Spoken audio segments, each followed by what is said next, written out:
What's up there, YouTubers and fellow riders? The Kim is back at it again in the garage, cooking up another product review on the Arashi Semi-Free floating rotor. I was recently taking a look at my rotors, and I have a lot of grooving on here. It's probably because I use the HH sinter brake pad, which is a little more of a rougher compound when it comes to scraping against the metal, and it does in some aspects cause faster brake or faster rotor wear, I should say, when it comes to clamping down. Now, not to say that that's not a great brake pad. It is an excellent brake pad.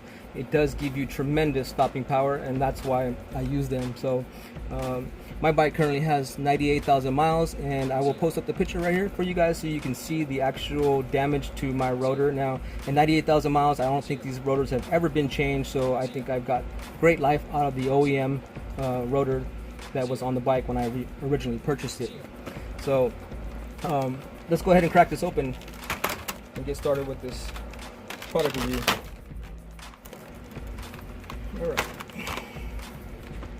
Alright, so what you can see here is the Arashi rotor.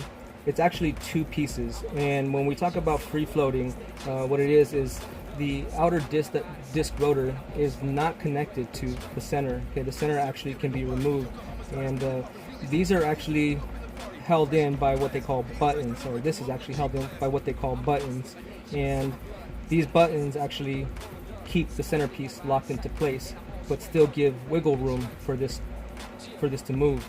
Now, getting back to brake inspection real quick, or rotor inspection, if you happen to go and take a look at your rotors and you do have deep grooves in them, it's probably about time to change them. And if your nail gets caught in them as you move down, like mine's did, yeah, it's probably time to change them. Also, when you inspect your rotors, you want to make sure that these buttons spin freely. It's very important that they are not gummed up and not turning, because what free floating means is that we got two separate pieces. If we had one solid piece and this rotor was wobbling around on a uneven surface for some reason or another, and this would transfer into your brake pads as they clamp down. So as your brake pads clamp down right here, and this was doing this number, this is going to transfer into your brake pads, not giving you a full grip on the exterior rotor. So it's very important that these are clean and that you inspect them probably every 30,000 miles or so, or maybe 20, I don't know, depending on if you guys keep your bike that long. But at any rate, getting back to the Arashi rotor, you know, it seems to be a great material. It does come oiled. I want to give you guys fair warning that when they do come, they're oiled, and they're oiled for a reason, and that's to prevent rust building up on the rotor while it sits in its packaging. You know, moisture collects inside there and it will rust it out. Now, I'm not quite sure if you guys can see this, but I do have a minor rust spot right here, which I can probably sand out with some sandpaper as I scuff them up when I put them on there. But be sure that when you purchase your brake rotors that you go ahead and clean them with some brake clean, and make sure you remove that. Chances are with the oil on there, this is going to transfer to your pads and you are not going to stop. So be sure to go ahead and get that. So I'm going to go ahead and flip this over. Now, one thing I wanted to mention, I got these off of Amazon. You know, I really don't buy from Amazon too much.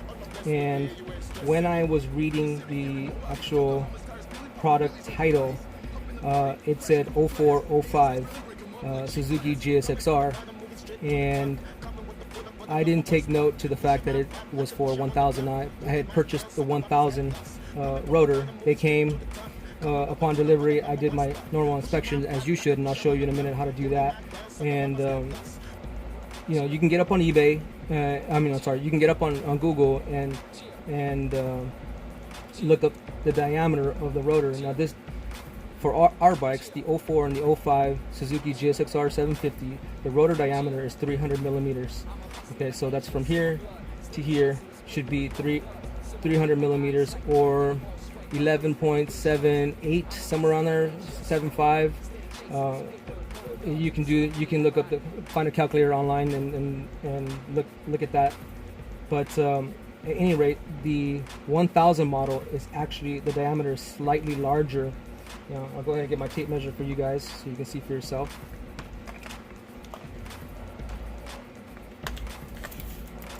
So when you purchase your rotor, always be sure to inspect the width or the diameter.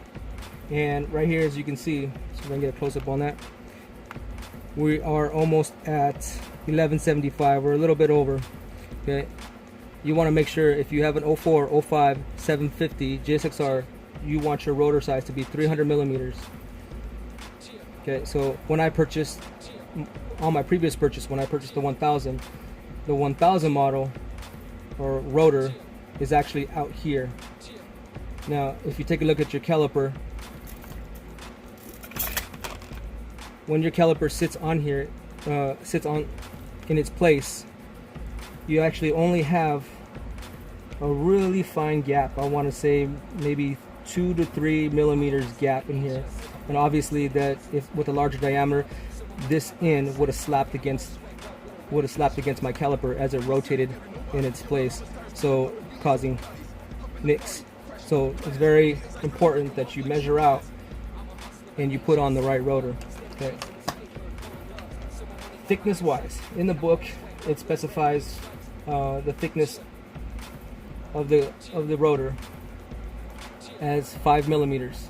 Okay, so digital micrometer is not the best thing to use when it comes to measuring the thickness on here, because if you happen to have a slight imperfection or a wave in here on the surface of this is going to grab the highest spot. So even if you had a thicker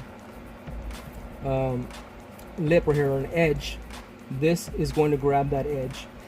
You should always use a standard micrometer instead of a digital mic, because this is not the best way to do this. But to give you an example of the thickness, go ahead and zero that out. So we're looking about roughly 4.92 millimeters thick. Now, when it comes to machining, this is not always going to be completely flat. So you're going to have a high and a low spot, high and low spot, and I forget what this is called. I'll post it up right now. It just slipped in my mind. But there are ways to measure that. So yeah. But taking a look at this, it does feel like a good quality. It does look good.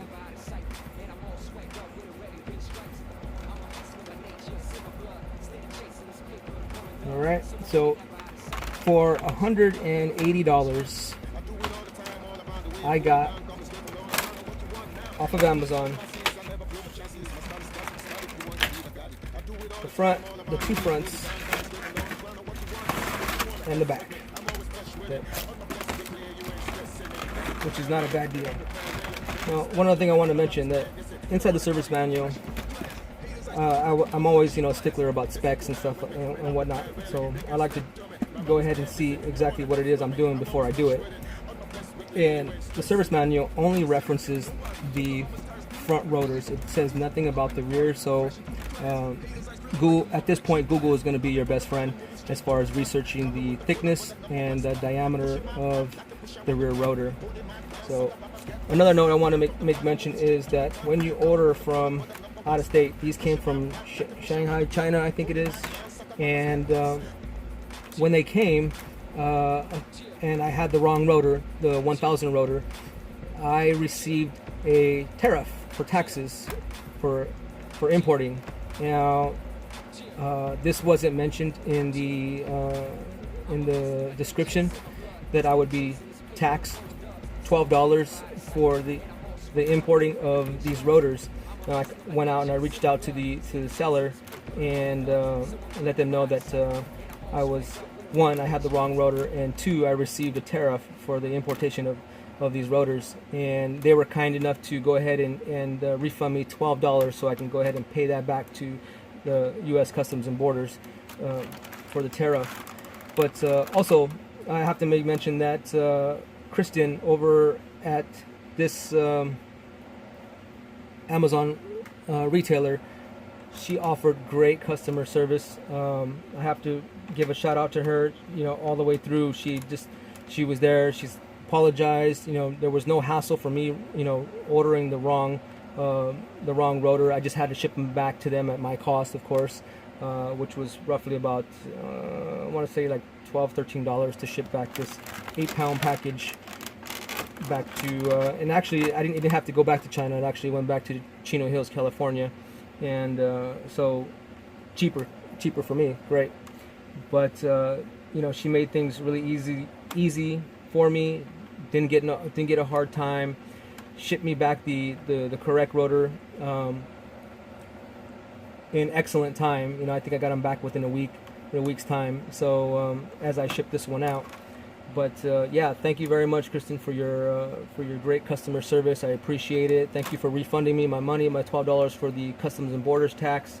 And I just wanted to give them a shout out. It was great customer service, even though it was my fault that I went ahead and ordered the wrong rotor. But at any rate, guys, I hope you like this tutorial. I'm going to be, or this product review.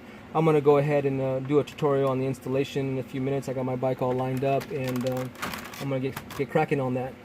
As always, guys, I hope you like what I have to say here today. Go ahead and hit the like button. Click that bell button if you haven't done so already. Don't forget to subscribe if you haven't done so already. And if you feel generous, the donation link is down below. As always, I'll see you next problem.